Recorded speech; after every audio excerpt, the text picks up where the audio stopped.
All the worship mass for Ezinne Onyia Victoria.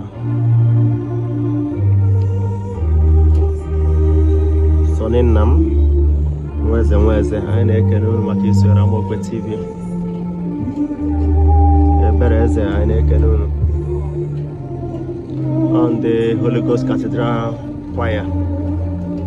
Ha na-abụ abụ.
I don't think that's it.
The Holy Ghost Cathedral Choir.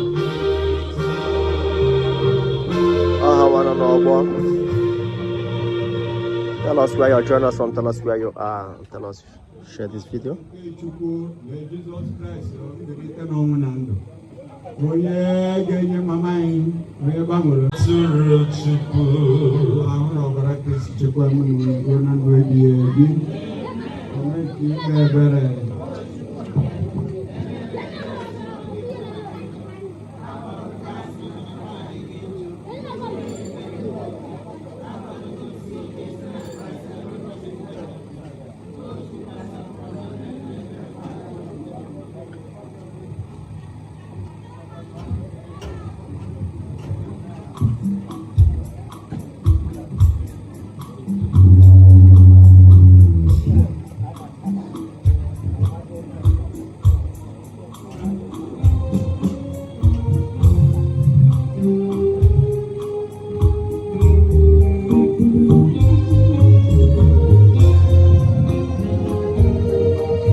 Onyia for the favor. Rebecca, thank you.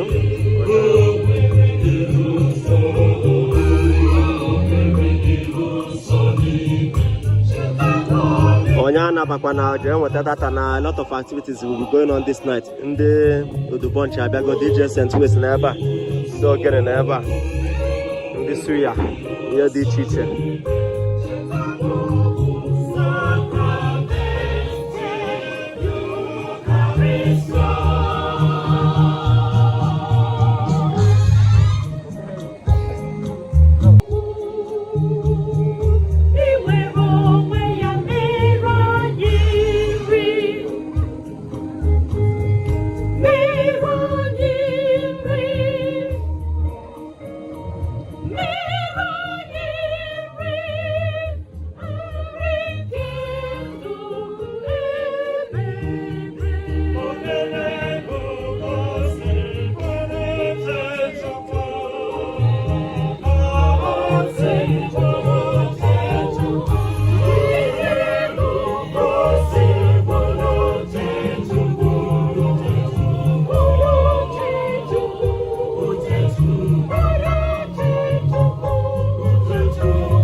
Ines were more creative in Agua, ambitious, and Agua, being a paraga.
Lagos Cathedral Choir. Doing very fine. All praise and all thanksgiving.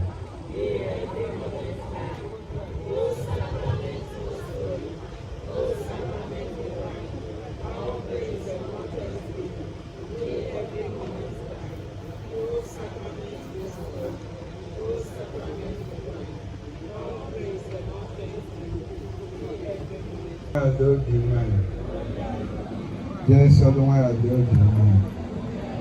Maria Dasa, Ezinne Onyia Obioma, Ezinne Onyia Victoria Dasa, Michael Dasa, Teresa Dasa, ndị nsọ nke eluigwe niile.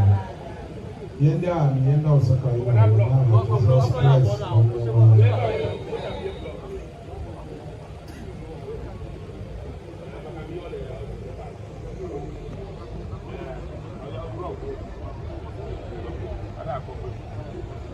Odimano ihe niile bebe ọkachamama Victoria na ndị nsọ gị n'ihi na ị ga-ebere nye ha ezumike bebe Onyenwe anyị. Amen. Ka anyị rịọ ịmanụ na Chukwu nwa gị Jesu Kristi bịara anyị sakramenti nke ahụ n'ọbara ya ka anyị na-eduzi anyị n'ụzọ nke alaeze n'igwe mee ka nwanne anyị na nne anyị Victoria Onyia Victoria onye nke ketara oke na Eucharistia nsọ nke a